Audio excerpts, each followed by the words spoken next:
As premonições de Júlio Verne, o profeta das eras modernas. De onde vinha a genialidade de Júlio Verne? O homem que previu submarinos, viagens à Lua, comunicações instantâneas e até cidades inteiras submersas no progresso humano. Seria apenas imaginação fértil? Ou estaria ele conectado a algo muito maior? Alguns acreditam que Verne acessava o que antigos místicos chamavam de registros akáshicos, uma espécie de biblioteca invisível, onde todas as memórias do tempo e do espaço estão gravadas. Outros sustentam que ele mantinha contato com inteligências distantes, seres que talvez habitem um futuro remoto ou até outra dimensão. Mas há também uma teoria ainda mais ousada. E se Júlio Verne não fosse apenas um escritor visionário, e sim um viajante do tempo preso no passado?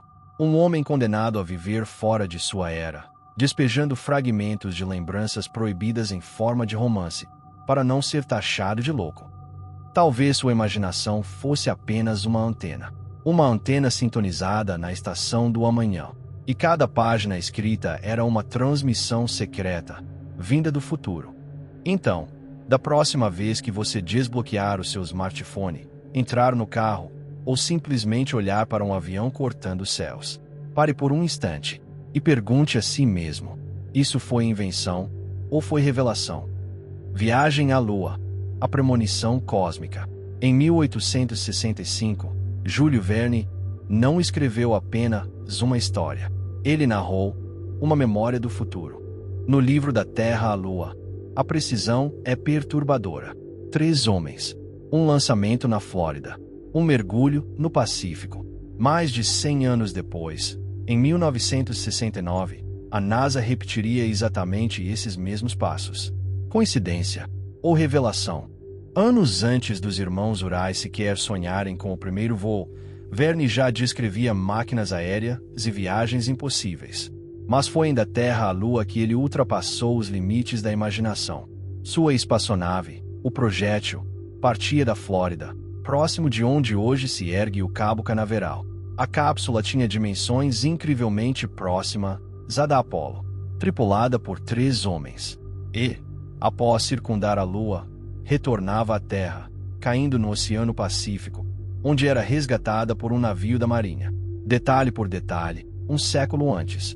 Talvez, em noites insones, Verne fosse assombrado por flashes de uma contagem regressiva em inglês, por visões de fogo e fumaça subindo de uma plataforma colossal, e de uma cápsula metálica despencando nas águas do Pacífico. Ele não calculou a trajetória. Ele se lembrava dela. Seria Verne um profeta da ciência? Ou teria ele captado vibrações profundas do destino humano, ecos de um futuro inevitável, gritando através do espaço-tempo? O espaço não chamava apenas os cientistas. Chamava também os visionários. Da Terra à Lua não foi apenas ficção. Foi um aviso. Um sussurro cósmico de que o homem já estava destinado a romper o véu celeste. E Júlio Verne foi o escolhido para contar essa história. 20.000 léguas submarinas, o profeta do abismo. Como poderia um homem do século XIX descrever com tanta precisão um submarino elétrico, silencioso, invisível nas profundezas, quando os engenheiros de sua época só tinham barris de madeira a vapor, frágeis e limitados?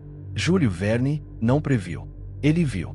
Ele testemunhou, em sua mente, os gigantes de aço que vagariam pelos abismos do século XX, e os traduziu em páginas. Em 1870, quando publicou 20.000 léguas submarinas, o mundo mal sonhava em atravessar os oceanos abaixo da superfície. Mas Verne apresentou ao mundo o Nautilus, comandado pelo enigmático Capitão Nemo.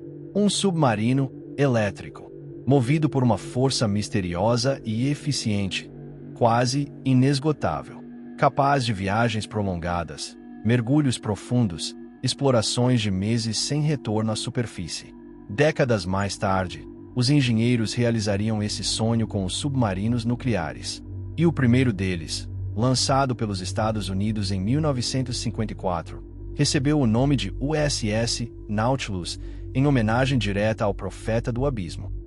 E não era apenas a nave. O Nautilus carregava também trajes de mergulho autônomos, permitindo a seus tripulantes caminhar no fundo do mar com aparelhos presos às costas. Um detalhe perturbador para 1870. Seria apenas uma invenção conveniente. Ou visões estranhas de criaturas humanoides respirando com máquinas em suas costas, visões que ecoariam no século XX, com a invenção do scuba por Jacques Cousteau. O mar sempre foi um símbolo do inconsciente, um lugar onde memórias antigas e futuros possíveis se misturam. Talvez Júlio Verne não tenha criado nada. Talvez ele tenha mergulhado nesse oceano invisível, onde os segredos da humanidade aguardam para emergir, e trouxe de lá as imagens já escritas, não nas páginas de um livro, mas nas águas do tempo. 20.000 léguas submarinas não foi apenas uma ficção científica. Foi uma profecia. Uma janela aberta para um futuro em que o homem finalmente dominaria o abismo. E Júlio Verne foi o guia que nos conduziu às profundezas. Profecias tecnológicas e sociais. A obra mais assustadora de Júlio Verne não foi publicada em sua época. Seu editor, ao ler o manuscrito, ficou perturbado. Disse que aquilo não era ficção, mas profecia, e por isso o trancou em um cofre. Era Paris no século XX, escrito em 1863. Ali, Verne descrevia um futuro que parecia impossível e que hoje chamamos de presente. Um mundo de arranha-céus de vidro iluminando a noite. Carros rugindo pelas ruas como demônios de metal. Trens de alta velocidade cortando continentes. Cidades tomadas por luzes de neon. E, sobretudo, uma rede luminosa, invisível, conectando toda a humanidade. Uma premonição inconfundível da internet. O editor rejeitou o manuscrito. Achava absurdo demais, perigoso demais. E por mais de um século, ele permaneceu oculto. Só em 1994, o livro foi descoberto pelo bisneto de Verne, quando tudo o que estava escrito já havia se tornado realidade. Mas a pergunta permanece: por que esconder? O que eles realmente temiam? Seria cedo demais para que tais revelações viessem à tona? Ou o tempo, simplesmente, não estava pronto para absorver sua visão? Então, como Júlio Verne fez isso? Magia, premonição ou algo ainda mais fascinante? Verne era um pesquisador incansável. Devia sua visão à curiosidade sem limites. Ele devorava jornais, revistas científicas, conversava com inventores e exploradores. Compreendia não apenas o que já era possível, mas para onde a tecnologia caminhava. Ele não adivinhou, ele extrapolou. Pegou as sementes do século XIX e as cultivou em sua mente até florescerem em árvores tecnológicas maduras. E dessa forma, transformou ciência em narrativa e criou a própria ficção científica moderna. Paris no século XX não era apenas literatura. Era um espelho do destino humano, refletido um século antes. E Júlio Verne foi o escriba escolhido para registrar o futuro antes que ele chegasse. O legado oculto. Júlio Verne nunca se considerou um profeta, mas suas palavras ecoam como se viessem de outra dimensão. Há quem acredite que escritores como ele acessam o Akasha, a biblioteca mística onde todo o conhecimento, passado e futuro, já existe. Outros dizem que Verne era um sensível, alguém capaz de captar frequências invisíveis, traduzindo-as em histórias. Mas, no fim, a lição que ele nos deixa não é sobre adivinhação. É sobre o poder da curiosidade, da imaginação e da fé no progresso humano. Suas obras são um lembrete de que toda inovação começa como um sonho, um simples e se, na mente de alguém corajoso o bastante para desafiar os limites de seu tempo. Ele não apenas previu o futuro, ele o inventou, inspirando gerações de cientistas, engenheiros e exploradores a transformar fantasias em realidade. Seja pela ciência, pela intuição, ou por dons ainda inexplicáveis. Júlio Verne permanece sendo uma ponte entre dois mundos, o do imaginário e o do real. Talvez, ao folhear seus livros, não estejamos apenas lendo ficção. Talvez estejamos decifrando mensagens enviadas através do tempo. E se, assim como ele, todos nós fossemos capazes de captar fragmentos do futuro, o que você faria com essa visão?